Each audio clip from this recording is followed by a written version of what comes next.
Hello, everyone, and welcome. I'm Gilda Evans, bringing you the Autism Resource Podcast. This podcast and the ARP website are your one-stop knowledge and resource base for autism and much more. I'm honored to have Professor Andrew Whitehouse as my guest today. Clinikids is led by Professor Whitehouse, based in Perth, Western Australia.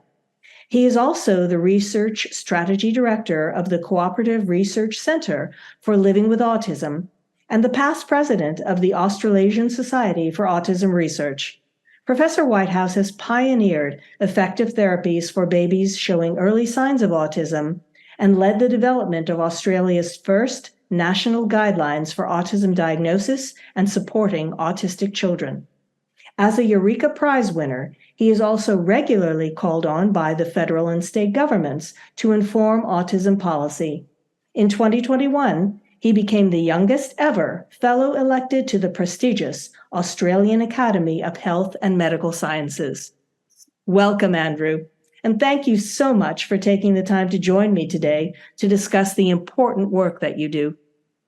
Thank you so much, Gilda. Gosh, that intro makes me sound very boring. I hope I'm going to be a bit more interesting today. Well, that part will definitely be up to you because you seem like a very interesting person. So, to begin with, tell me about the guideline. What is it all about and how was it developed? Yeah, thank you, Gilda. Look, there's actually two guidelines. One of the challenges that we've had in the areas of autism is the lack of consistency, and the way that I would probably put it is a common truth. The way that we provide best and highest quality management in the health and medical field is through by having a common truth, which is essentially a set of practices that we all hang our hat on and say that this represents best practice. In the area of autism in particular, for some reason over the years that we haven't got to that point where we all have a common truth. And so what we'll find is that somebody will say that this is best practice, and then 10 other people will have 10 other methods of best practice. And if we look at other areas of health and medicine, we see that actually that kind of standard doesn't meet the standard that we should expect and only accept for our kids and adults on the spectrum.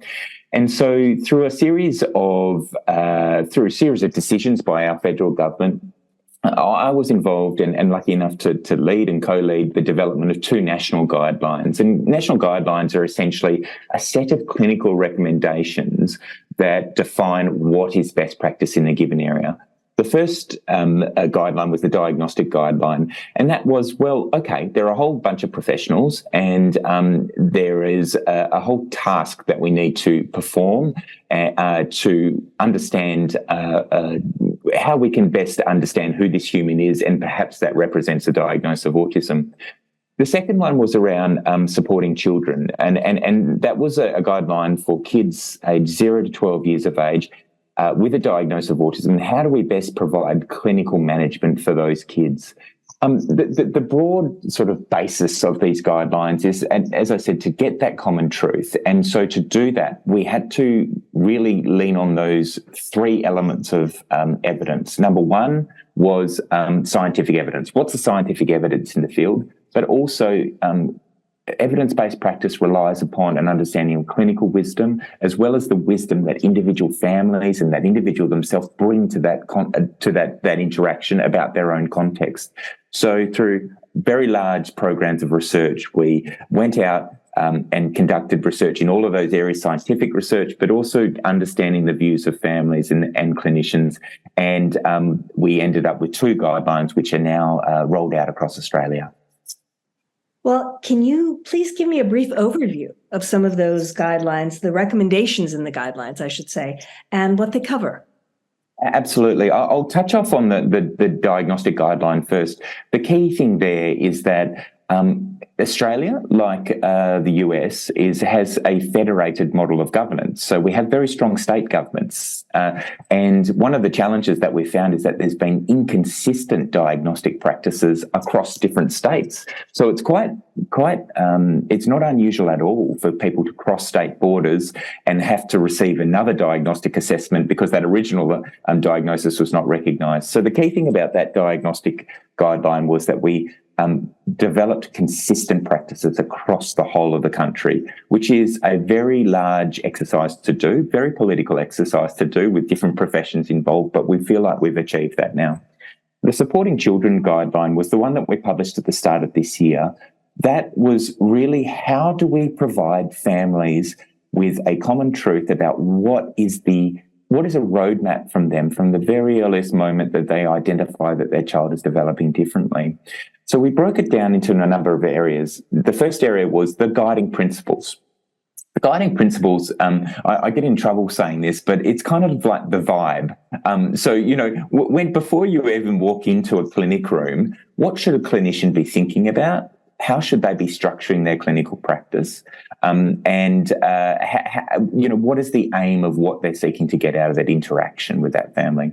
We then really step people through a very sort of step-by-step process. So after the vibe, the guiding principles, we've got goal setting. How do you set goals? And so the goal setting is really around how do we set goals around the child, around the family, and also the environment around that child and family.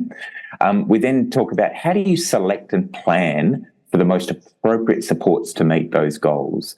We then go into how do you deliver that supports, and then, of course, how do you monitor outcomes? It's so important that we monitor outcomes, not just to ensure that the time that families are spending with us is important and that needs to be honoured, but also how do we ensure things are safe?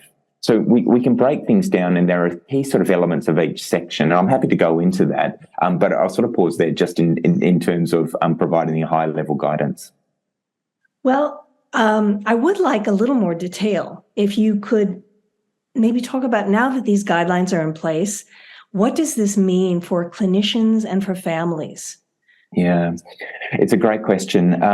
The first thing is that all of a sudden we have something to hang our hat on, that no matter where you are in Australia, you might be way out in the outback or you might be really in the inner cities, that we know what represents best practice, and that ensures, number one, accountability. Every other area of health and medicine has accountability in how we practice. We need that as well in this field. That's just a minimum standard that we should all adopt. But it also means that new grads coming out of universities all of a sudden have a really clear understanding of what's expected of them and how to guide their practice. But I think a key aspect of this guideline is it does reimagine what therapies and supports should be like for autistic kids. It was a very interesting process where a lot of the truisms that existed in the area of providing therapies and supports, when we dug deep into the evidence, those truisms didn't actually hold any water. And so we needed to actually develop new standards about what does represent best practice. And that's going to be challenging for some people because some of these truisms are so baked in. But the guideline really challenged them head on and actually said, well, actually, based on best evidence, this is what represents best practice according to modern day standards. I'm just curious, listening to you talk about this, how does one implement now that these guidelines are in place? Yeah. How does that happen? Well, one of the great things in Australia is that we, about 5 years, about 10 years ago, we developed a national disability scheme. And so we actually have a joined up federal system now that enables that all people with a disability touch in some way, shape or form. Previously, that was run by different states, and the states really had control over that, which meant that there was the kind of implementation was a piecemeal thing. But all of a sudden we have a national implementation, a national system in which once that national system endorses this guideline and says that funding will be apportioned according to that guideline, all of a sudden you've got the carrot and stick incentives that ensure that this is taken up quickly. So, when we think about autism here in the United States, depending upon what study you look at, anywhere from 1 in 30 to 1 in 36 are the latest figures that you'll find of newly diagnosed individuals every year. So can you talk to me a bit about autism in Australia? and Yeah. the prevalence that you're seeing in the population there? It's funny. I mean, I'm lucky enough to have been in the field for 20 years, and you're exactly right. That sort of the incidence over time and the sort of prevalence now has changed dramatically when we compare it to 20 years ago. You know, when I got in the field, 1 in 2,000 kids, and they were kids, not adults, were being diagnosed with autism. Nowadays, we are getting sort of 1 in 50. And as you say, those latest CDC figures are around sort of 1 in 36. There are a number of reasons. So in Australia, we see similar increases over time. I think there are a number of reasons for this. One of them is certainly the expansion of diagnostic boundaries. When I sort of think about the children that are receiving diagnoses now and truly do meet criteria for the DSM-5 criteria or the ICD criteria, that they are poles apart from the kids that were receiving diagnoses 20 years ago, who tended to be your more classically autistic was the term that was used back then, but really kids with quite frank disability in terms of language disability and intellectual or cognitive development. Whereas nowadays we see kids who of course, have very high intellectual and cognitive abilities, highly verbal, will run rings around me in the conversation and will say things that I'm like, I'm pretty sure that's smart, but I don't really know what it is, and everything in between. So certainly that's provided a huge expansion. But in Australia, what we've actually started to see is that system factors are driving diagnosis. I mentioned before our National Disability Insurance Scheme, an extraordinary scheme that has changed the lives of many, many families, thousands of families in Australia. One of the things that has occurred, however, is that an eligibility criteria to get into the scheme or to at least receive support via the scheme has been a diagnosis of autism. And so it has incentivised diagnosis of autism, particularly because outside of the National Disability Insurance Scheme, there's not much support for other kids. And so that we are seeing a group of kids who absolutely require support. You know, they're really struggling, but may not meet criteria for autism. But and so the only way that support is being provided is by these children receiving a diagnosis and entering that national scheme. So there are sort of system factors that have also sort of artificially inflated that number as well. Now, I'm not here making a value judgment about this at all. It's if kids need help, families and clinicians could and should do everything they can do to get them that help. However, we are certainly seeing sort of an artificial inflation along with a true increase over time. Mm-hmm. Yeah, well, that certainly makes sense. Now, your research focuses a lot on early supports and not waiting for a diagnosis to seek support. Yeah. So can you please tell me why early intervention is so critical and what your research has found? Yeah, thanks for that question, because it's sort of a passion project for me. Look, I started in clinical practice 20 years ago, and it was that the view at that time was that children were is that we had to wait and see for allocation of clinical resources. The best practice that we could do was actually wait and see till a child really developed quite frank disability, and that's when we start to provide support. And that's often the point of diagnosis. So diagnosis was seen as the initial point in the diagnostic path, in the clinical pathway, after which all support kind of stems.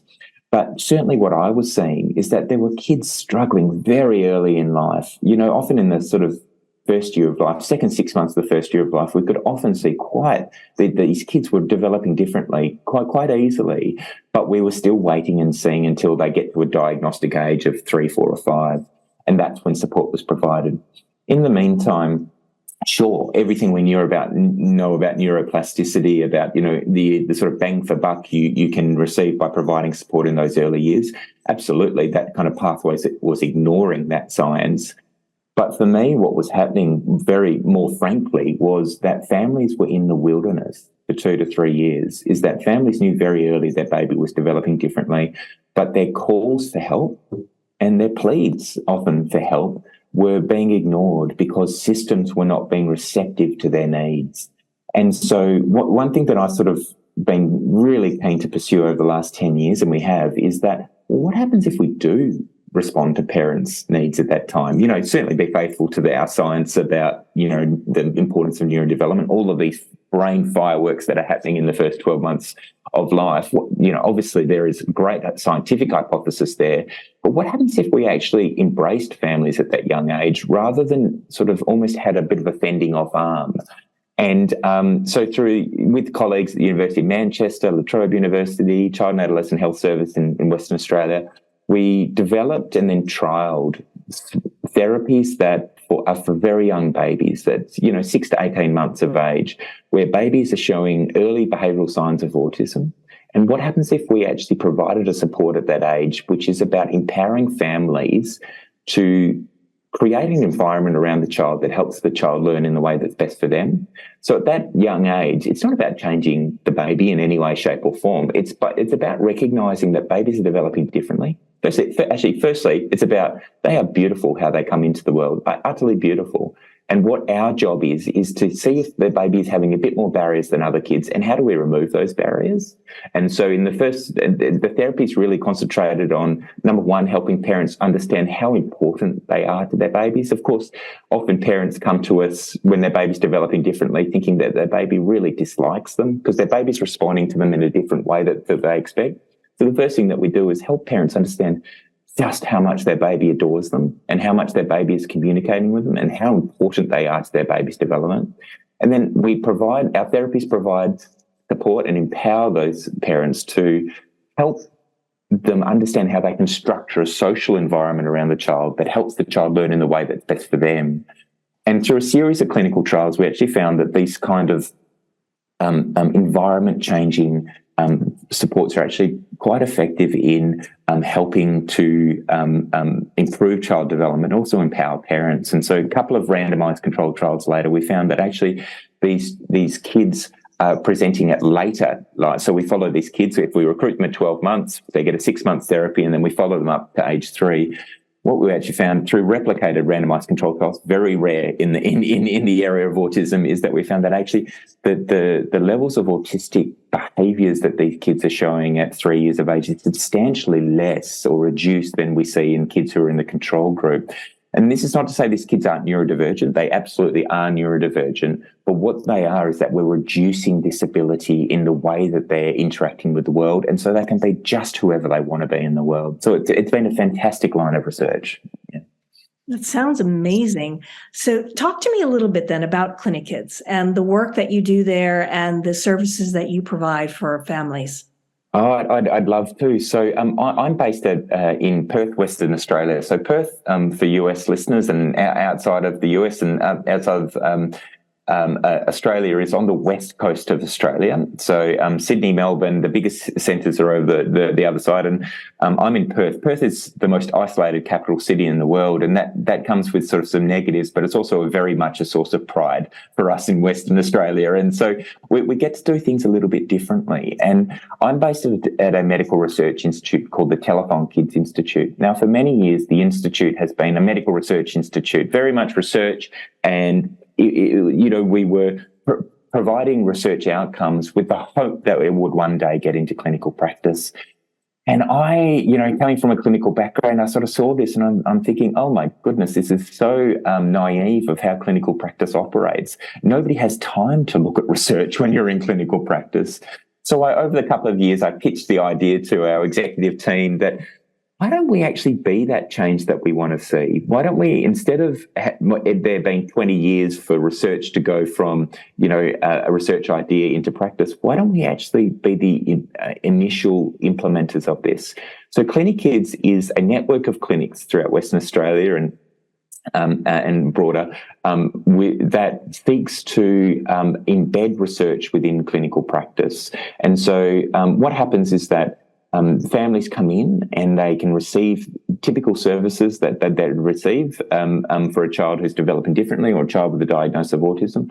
But at the same time, they'd also get offered entry into a randomised controlled trial.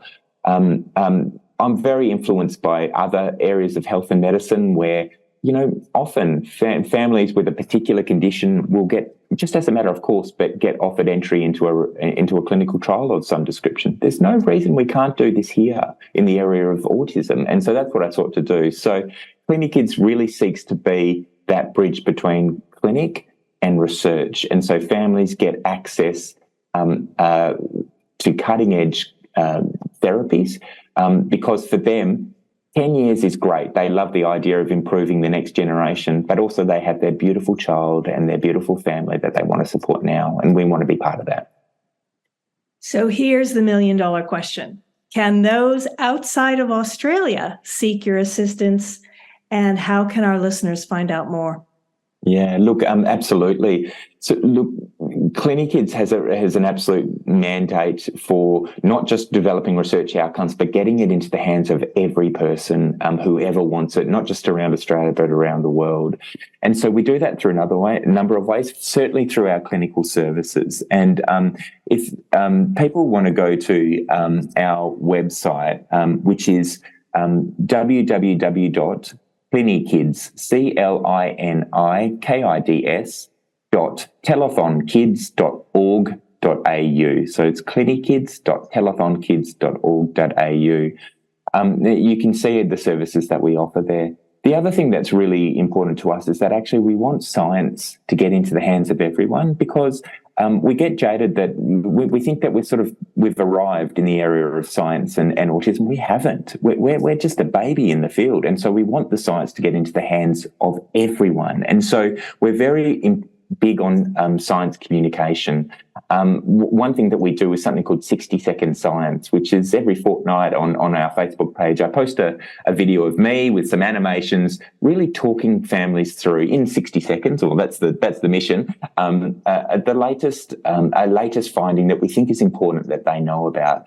And it's been fabulous. It's got sort of more than 2 or 3 million views over the last couple of years. And I really recommend that people go to our Facebook page, which is Telethon Kids Autism Team. So that's TELETHONKIDS Autism and then Team.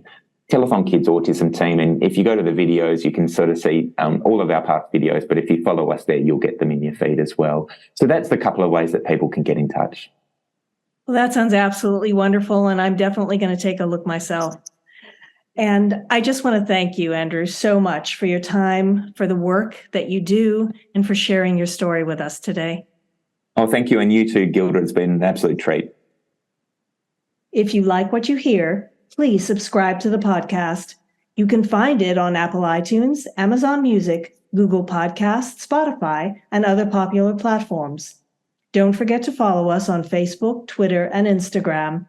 And you can always access us and other great resources on our website, autismresourcepodcast.com. I want to thank our listeners for spending part of their day with us. This is the Autism Resource Podcast, and I'm Gilda Evans, reminding you to take care of yourself and that special person in your life.